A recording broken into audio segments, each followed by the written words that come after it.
is this is the most important election of your lifetime.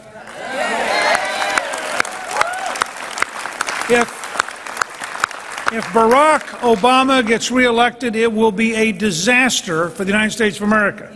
Make no bones about it. If he can have a record this bad, unemployment this bad, deficits this bad, policies this bad, gasoline prices this high, and still get reelected, you can't imagine how radical he'll be in his second term. That's right. So designing and putting together a people's campaign, not a Republican campaign, not an establishment campaign, not a Wall Street funded campaign, a people's campaign, and saying to every American of every background and every ethnic group and every community, we have a better future for you and your family. It's a future of jobs. It's a future of lower gasoline prices. It's a future of a balanced budget. It's a future of a smaller Washington. It's a future of more power back home to you and your family and your neighborhood.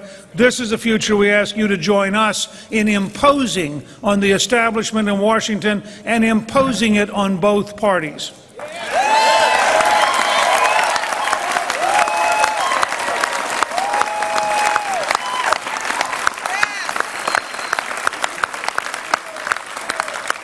So let's talk briefly about the power of ideas.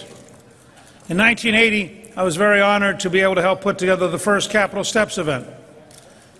And at that point, Senate and House candidates came together with Governor Reagan. David Broder wrote about it in the Washington Post as a very courageous decision by Reagan because he didn't have to run as part of a team. And he did something nobody had done before.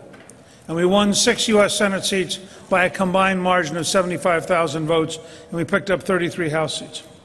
In 1994, building on that experience, we got 350 candidates to come and to be part of a contract with America to stand on the Capitol steps. We offered a positive program, and we had the largest one-party increase in American history in an off year. 9 million additional Americans voted for a positive vision, and we kept our word, and every item in the contract was voted on in the first 93 days.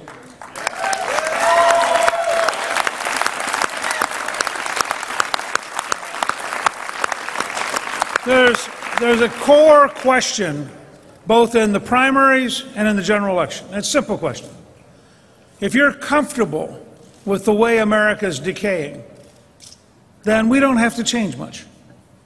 We can just manage the decay. But if you think that's a terrible thing to do to your children and grandchildren, it's a terrible thing to do to your country.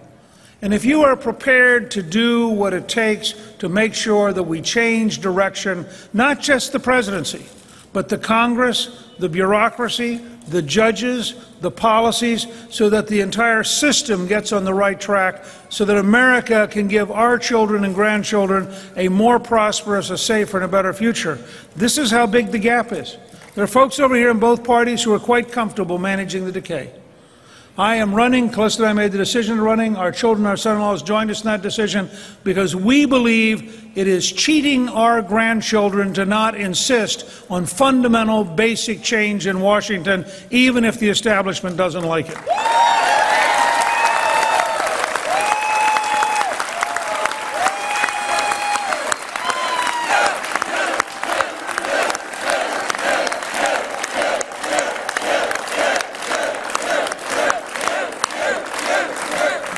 In the next few days, we're going to develop the equivalent of the contract from 1994, except this is going to be a personal one between me and you, because I'm asking you to make me president, and therefore I have a personal responsibility. It's going to come in two parts. Part one is conditional and requires your help. Part two I can do if I win the election without having to condition it. Part one only works if you help me and we run a team campaign, which means, by the way, we have to replace Bill Nelson with a conservative.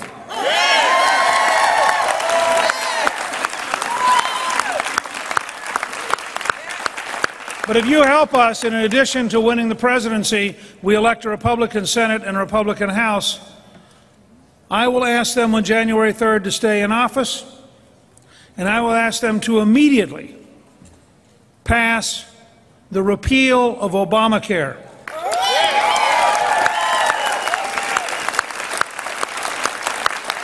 I will ask them to immediately pass the repeal of the Dodd-Frank bill, which is killing housing, killing small business, and killing independent banks. And I will ask them to pass the repeal of Sarbanes-Oxley, which is crippling American businesses with no net profit.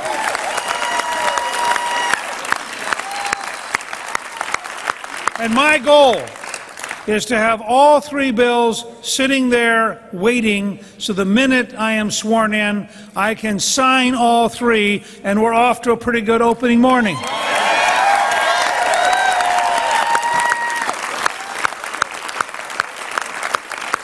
Now, those three promises are conditional. We have to win the Senate by a big enough margin to manage it, and we have to increase our strength in the House. Help me do that, I'll do those three. Now, let me tell you some things, and we're going to put this together in a way that you'll be able to see in writing with my signature, and you'll be able to hold me accountable. There are a series of executive orders I can issue that the Congress can't stop as long as they're within the law. The very first executive order will abolish all of the White House czars as of that moment.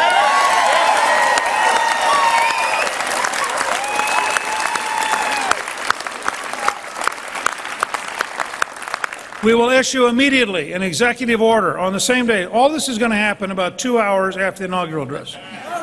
Okay?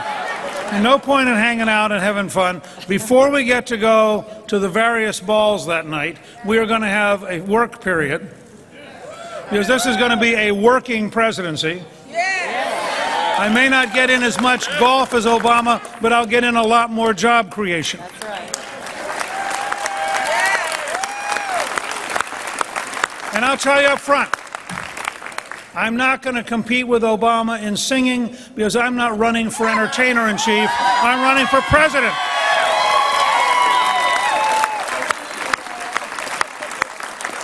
And I would say to him now, Mr. President, you cannot sing your way past the disaster of your presidency. Now, we will immediately, you know, I forgot my teleprompter. I said to my staff earlier, I mean, I'm having to wing this because of a staff failure. So,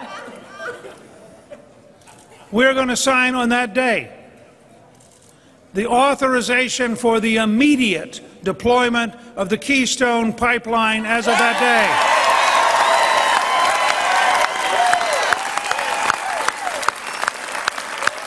day. My message to the people of Canada is, don't cut a deal with the Chinese. Help is on the way. By January, you're going to build the right pipeline to the right place.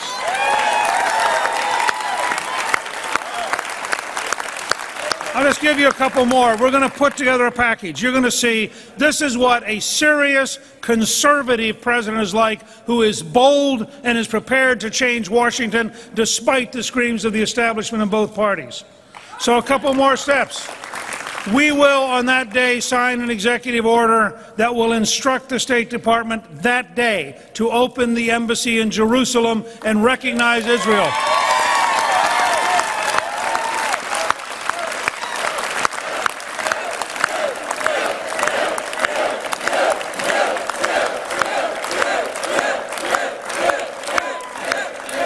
I'll give you just two more examples.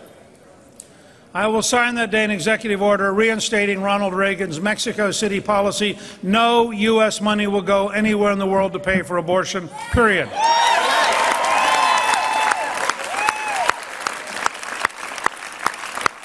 And finally, many of you may have noticed that the Obama administration has declared war on the Catholic Church and other religious institutions.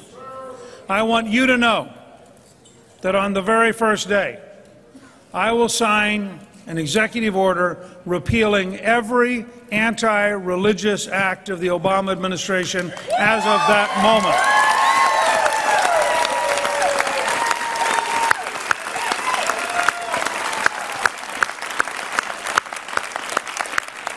The reason I'm comfortable telling you all this is I have been studying what America needs to do since the fall of 1958, when my dad was stationed in Europe in the Army. I have been working at what we need to do as Congressman, Speaker of the House, in the private sector.